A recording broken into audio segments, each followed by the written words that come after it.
سارم بڑنی کے کیس میں بڑی پیش رفت نکل کر سامنے آ رہی ہے اور اس کیس میں یعنی سارم بڑنی کے کیس میں مزید لوگوں کو بھی شامل تفتیش کرنے کا فیصلہ کیا گیا، جس میں سے ایک مارننگ شو کی مشہور اینکر بھی شامل ہیں۔ لیکن سوال یہ پیدا ہوتا ہے کہ جناب سارم بڑنی پر تو الزام یہ ہے کہ جناب ان پر جو ان کے ٹرسٹ کے اندر بچے آتے ہیں ان کے قوائف تبدیل کیے گئے، ان کے والدین موجود ہوتے ہیں، ان بچوں کو عدالت کے اندر یتیم ظاہر کیا گیا اور پھر بیرون ملک کسی نہ کسی پیرنٹ کے حوالے کر دیا گیا اور اس کے عوض انہوں نے ڈالرز یا پیسے لیے ہیں، جس کو آپ اسمگلنگ کا نام بھی کہہ سکتے ہیں۔ لیکن سارم بڑنی پر جو یہ الزامات لگے ہیں، ان الزامات کا مشہور اینکر سے دور دور تک کیا تعلق بن سکتا ہے، اس پر آج ذرا ڈیٹیل میں بات کرتے ہیں۔ میرا نام ہے سلمان مرزا اور آپ سب کا تہہ دل سے شکریہ ادا کرتا ہوں کیونکہ آپ نے یہ ویڈیو دیکھنے کے لیے اپنا قیمتی وقت نکالا ہے۔ بیسیکلی سارم بڑنی صاحب کو آج جو لوگ جانتے ہیں، جس طرح سے جانتے ہیں، یعنی ان کی گرفتاری سے پہلے تک جس طرح سے سارم بڑنی صاحب کو لوگ جانتے تھے، ان کے ٹرسٹ کو جانتے تھے، آج سے کچھ سال پہلے ان کی وہ پہچان نہیں تھی، ان کو کوئی خاص جانتا نہیں تھا، یہ نہیں جانتا تھا کہ جناب وہ اس طرح کا کام کر رہے ہیں۔ بیسیکلی سارم بڑنی صاحب نے اپنے بھائی کے ساتھ ایک ٹرسٹ کا آغاز کیا تھا جس میں مین کردار ان کے بھائی انصار بڑنی صاحب کا تھا۔ انصار بڑنی صاحب بھی اپنی ویڈیو کے اندر، اپنے ایک انٹرویو کے اندر یہ بات کہہ چکے ہیں کہ میں نے اپنے چھوٹے بھائی کے ساتھ اپنے ٹرسٹ کا آغاز کیا تھا، لیکن پھر مجھے پتہ چلا کہ ٹرسٹ کے نام پر کچھ اس طرح کی ایکٹیویٹیز ہو رہی ہیں جو کہ غیر قانونی بھی تصور کی جاتی ہیں اور غیر اخلاقی بھی تصور کی جاتی ہیں۔ اس کے بعد جب انہوں نے آواز اٹھائی، انہوں نے اس پر اعتراض کیا، تو پھر سارم بڑنی صاحب الگ ہو گئے اور انہوں نے اپنے دوبارہ سے ایک نئے ٹرسٹ کا آغاز کیا۔ اچھا، انصار بڑنی صاحب یہ بھی کہتے ہیں کہ سارم بڑنی صاحب کا جو ٹرسٹ ہے وہ راتوں رات کافی زیادہ آگے بڑھ گیا،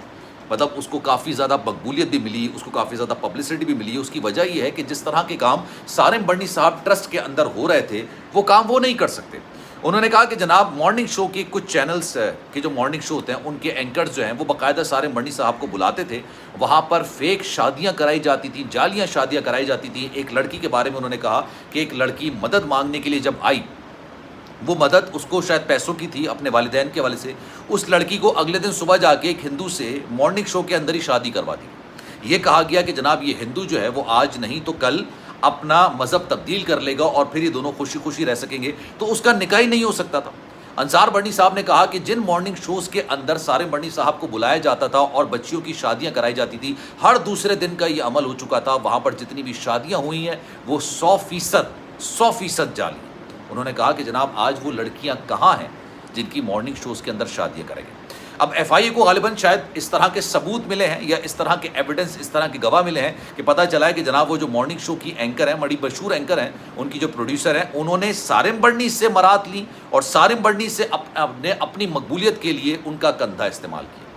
آئے دن جب ان کو شوز کے اندر بلایا جاتا تھا، آئے دن بچیوں کی شادیاں کرائی جاتی تھیں، آئے دن بچوں کو اڈاپٹ کرنے کے مرحلے سے گزارا جاتا تھا، تو سارم بڑنی کے جو ٹرسٹ ہیں ان کو راتوں رات مقبولیت ملنا شروع ہوئی۔ ہمارے ملک کے اندر لوگ جو ہے نا وہ چاہتے ہیں کہ وہ چیریٹی کریں، وہ پیسے بچوں کی کفالت کے لیے دیں، جو یتیم بچے ہوتے ہیں، جو سڑک پر رہنے والے بچے ہوتے ہیں، ان کی کفالت کے لیے بچے دیں، لیکن وہ کس ٹرسٹ کو دیں یہ ان کے اوپر کسی کا اعتماد نہیں ہو پاتا، کہ وہ کسی پر اعتماد نہیں کر پاتے۔ اب سارم بڑنی صاحب جب ٹی وی چینلز پر آ کے بیٹھنے لگے، ظاہر سی بات ہے بڑے چینلز پر آ کے بیٹھنے لگے، بڑے مارننگ شوز میں آ کے بیٹھنے لگے، اب ان کی اینکرز نے ان سے کیا مراد لی یا ان سارم بڑنی نے ان اینکر کے کندھے کا استعمال کر کے اپنی مقبولیت کو چار چاند لگائے، اس پر تحقیقات کا آغاز کر دیا گیا اور یہ بتایا جا رہا ہے کہ جناب جتنی شادیاں ان مارننگ شوز کے اندر کرائی گئیں اس کی بھی تحقیقات ہوں گی، مارننگ شوز کے اندر جن بچوں کو اڈاپٹ کروایا گیا اس کی بھی تحقیقات ہوں گی، اور اس وجہ سے ان مارننگ شو کی اینکر کو بھی شامل تفتیش کرنے کا فیصلہ کیا گیا ہے۔ چینل کا اس سے دور دور تک کسی قسم کا کوئی تعلق ہے نہیں، چینل کے مالکان ہوگا یا کرتا دھرتا ہوتے ہیں ان کو اتنا زیادہ نہیں پتا ہوتا، آبویسلی اینکر اور پروڈیوسر وہ ڈائریکٹلی انوالو ہوتے ہیں جو بھی گیسٹ آ رہا ہوتا ہے۔ تو جناب یہ خبر ہے، اس پر آپ کی رائے کیا ہے؟ میں چاہوں گا کہ کامنٹ سیکشن اپنی رائے کا اظہار ضرور کیجیے گا۔